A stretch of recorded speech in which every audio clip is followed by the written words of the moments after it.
युद्ध किसी व्यक्ति से नहीं गणेश, मानसिकता से होता। युद्ध में संघर्ष अच्छाई या बुराई का नहीं होता, सभी में अच्छाई है और बुराई भी है पुत्र। युद्ध तो विचारधाराओं का होता है। व्यक्ति अपने पराक्रम पर, अपनी क्षमता पर विश्वास कर युद्ध करता है, और जब उस विश्वास को क्षति पहुंचती तो सब कुछ निरर्थक प्रतीत होने लगता है। किंतु आपसे पराजित होकर भी लोहितांग क्यों नहीं समझ रहा?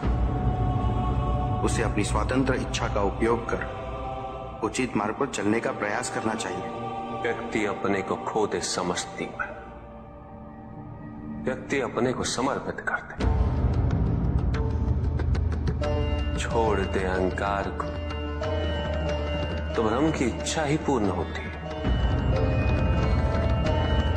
और अभी भी वही फलित हो रही है। ऐसा नहीं है कि हम उससे भिन्न फलित करा लेंगे, लेकिन व्यक्ति भिन्न फलित कराने में लड़ेंगे, टूटेंगे, नष्ट हो। एक नदी में एक बार बाढ़ आ गई पुत्र। दो छोटे से तृण उसमें बह रहे थे, और उसमें से एक नदी में तिरछा पड़ गया, और वो बाढ़ को रोकने का प्रयास कर रहा था। वो अत्यंत ऊंचे स्वर में कह रहा था कि नदी को आगे नहीं बढ़ने देगा। यद्यपि नदी तो बस बढ़ती ही जा रही थी। वो फिर ऊंचे स्वर में यही कह रहा था कि मैं इसे अवश्य रोकूंगा, यद्यपि रोक नहीं पा रहा था। नदी को तो उसके संघर्ष का कुछ भी पता नहीं चल रहा था, किंतु नदी को उसके होने या ना होने से क्या अंतर।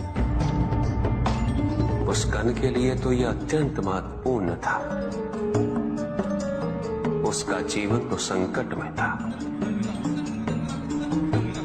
वो तो बस बहे जा रहा था। वो जहां भी पहुंचता, किंतु उससे पहुंचना तो संघर्ष करके ही था। किंतु ये बीच का क्षण, ये बीच का काल दुख, पीड़ा, द्वंद्वता का काल है। वहीं दूसरी ओर जो दूसरा तृण था, उसने अपने को समर्पित कर दिया।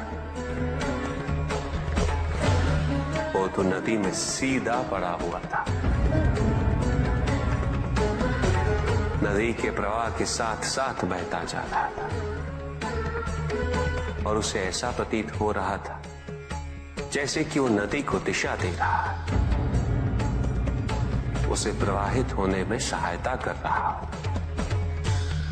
वो तो ये निश्चय कर बैठा था कि नदी को समुद्र तक पहुंचाकर ही रहेगा, किंतु नदी को उसकी उपस्थिति का भी आभास नहीं था।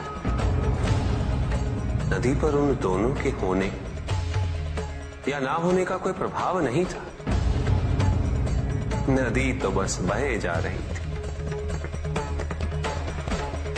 ब्रह्म की इच्छा को जाना नहीं जा सकता, किंतु ब्रह्म के साथ एक अवश्य हुआ जा सकता, और तब व्यक्ति की अपनी इच्छा तो खो ही जाती है, केवल उसकी इच्छा ही शेष रह जाती है। लोहितांग को अपनी आगे की यात्रा पूरी करने हेतु अत्यंत महत्वपूर्ण निर्णय अवश्य लेने होंगे। केवल उसके अहंकार को,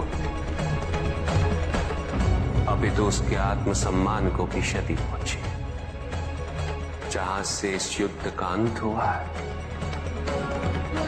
वहीं से लोहितांग के अंतर युद्ध का आरंभ हुआ है, और जो भीतर पराजित होता, उसे हर दिशा में केवल पराजय ही दिखती।